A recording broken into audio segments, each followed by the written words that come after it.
अस्सलाम वालेकुम। आज हम पढ़ेंगे आईयूपैक नोमेनक्लेचर ऑफ एल्केन्स। जो चीज़ें हम आज इसमें डिस्कस करेंगे वो सबसे पहले जो है वो हम कुछ बेसिक चीज़ें इसके बारे में देखेंगे।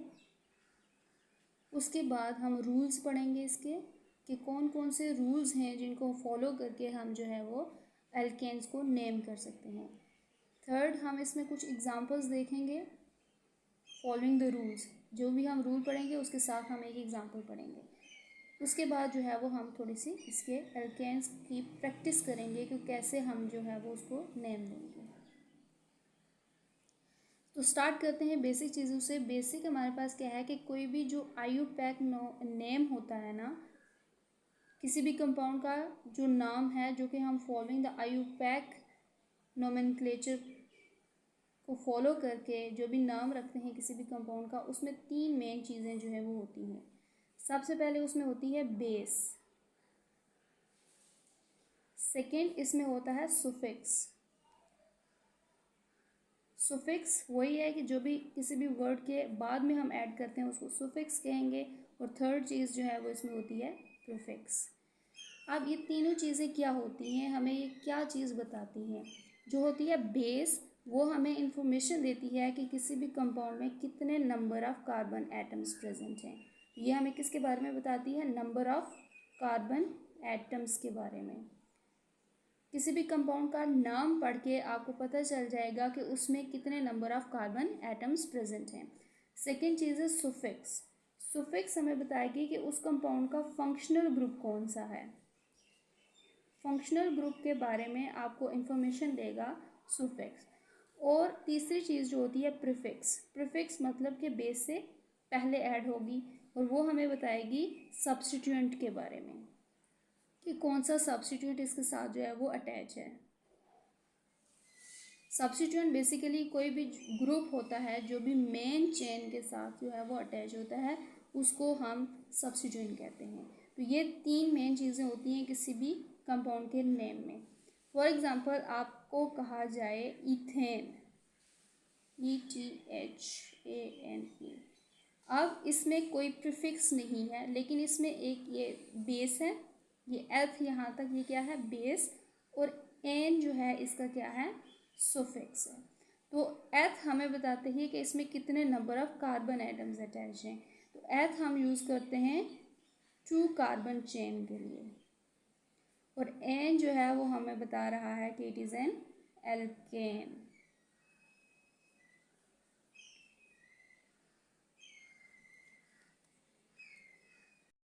अब हम देख लेते हैं कि अगर बेस में हमारे पास एक कार्बन चेन हो तो उसको हम क्या नेम देंगे? 2 कार्बन वाली चेन हो तब उसको हम क्या नेम देंगे? 3 कार्बन, 4, 5, 6, 7, 8, 9 एंड 10। तो अगर हमारे चेन में एक ही कार्बन है तो उसके लिए हम कौन सी बेस यूज़ करेंगे वो हम यहाँ पे देखने जा रहे हैं। तो एक कार्बन वाली के लिए हम हमेशा क्या यूज़ करते हैं? मेथ। 2 कार्बन के लिए हम यूज़ करेंगे एथ। 3 कार्बन के लिए प्रोप। 4 के लिए but, pent, hex, hept, oct, non and 10 carbon के लिए हम यूज़ करते हैं डेक। ये जो है वो ये बेसिस हैं जो भी हमने यूज़ करनी है। अगर आपकी पूरी चेन में एक ही कार्बन है तो उसके लिए आप मेथ यूज़ करेंगे, 2 कार्बन के लिए एथ यूज़ करेंगे। और हम आगे एल्केन की चूँकि नेमिंग कर रहे हैं तो जो एल्केन का एन होगा that is used as a suffix in the naming of alkene.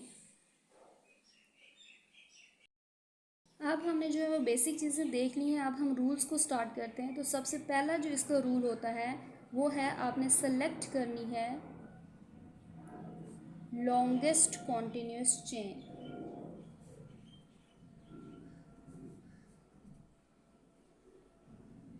Longest continuous chain का क्या मतलब है कि आपने जो भी आपको कंपाउंड दिया जाएगा, फॉर एग्जांपल आपके पास कंपाउंड है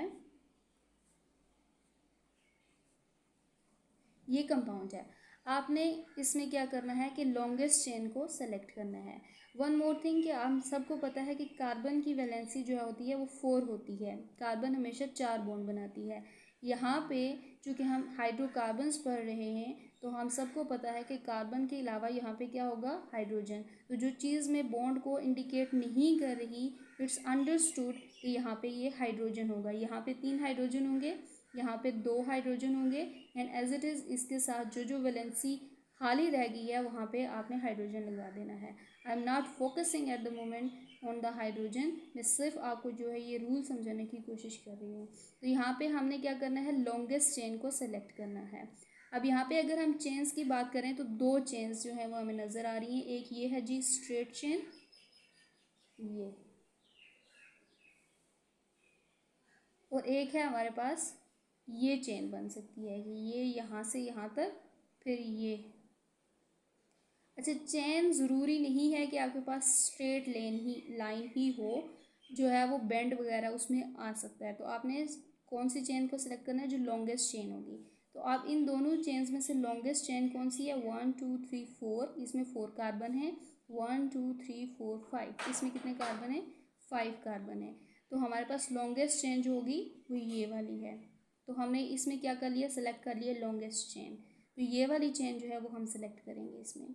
सेकेंड हमने क्या करना है कि हमने आइडेंटिफाई कर रहे हैं, इसमें आइडेंटिफाई करने हैं सब्स्टिट्यूएंट। सब्स्टिट्यूएंट कौन सा इसमें अटैच है, तो इसमें देखें जो भी मेन चेन है उसके अलावा जो भी उसके साथ अटैच होगा उसको हम कहेंगे कि वो उसका सब्स्टिट्यूएंट है।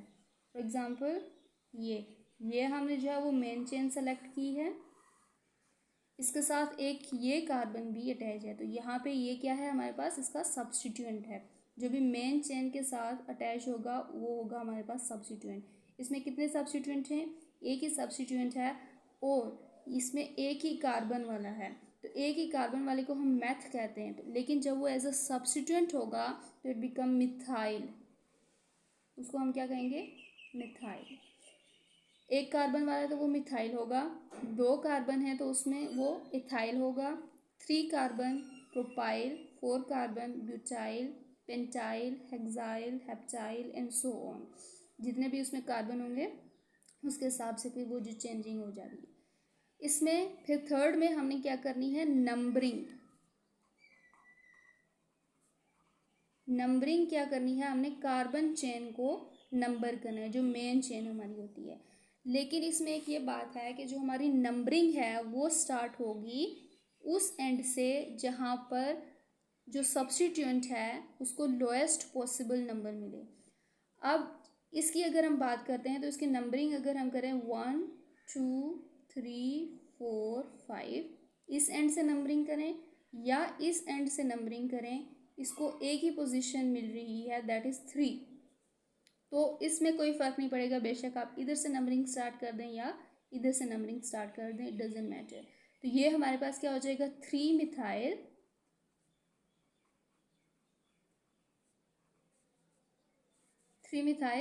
5 कार्बन वाले को हम क्या कहते हैं, पेंट। और चूंकि हम एल्केन की नेमिंग कर रहे हैं तो एन जो है वो इसके साथ आगे आ जाएगा, सो इट बिकम पेंटेन। तो ये है हमारे पास 3 मिथाइल पेंटेन। अगर आपके पास कोई ऐसी कार्बन चेन है जिसपे यहाँ पर जो है वो सब्स्टिट्यूएंट अटैच है, अब हमारे पास जो लॉन्गेस्ट कॉन्टिन्यूस चेन है वो तो ये हो जाएगी। अब इस पर ये एक सब्स्टिट्यूएंट अटैच है। अब हम कौन से एंड से नंबरिंग स्टार्ट करें तो इसको लोएस्ट पॉसिबल नंबर मिलेगा। अगर हम इधर से करते हैं तो 1 2 3 4 5, लेकिन अगर हम इस एंड से नंबरिंग स्टार्ट करते हैं तो 1 2 3 4 5। तो यहाँ से अगर हम करें तो 4 पोजीशन पे ये आता है, और इधर से करें तो ये 2 पोजीशन पे आता है। तो हमने वो नंबरिंग करनी है जहाँ से सब्स्टिट्यूएंट को लोएस्ट पॉसिबल नंबर मिले। तो यहाँ पे हम यूज़ करेंगे ऊपर वाली नंबरिंग। तो ये हो जाएगा हमारे पास 2 मिथाइल, और 5 कार्बन वाला है तो पेंटेन।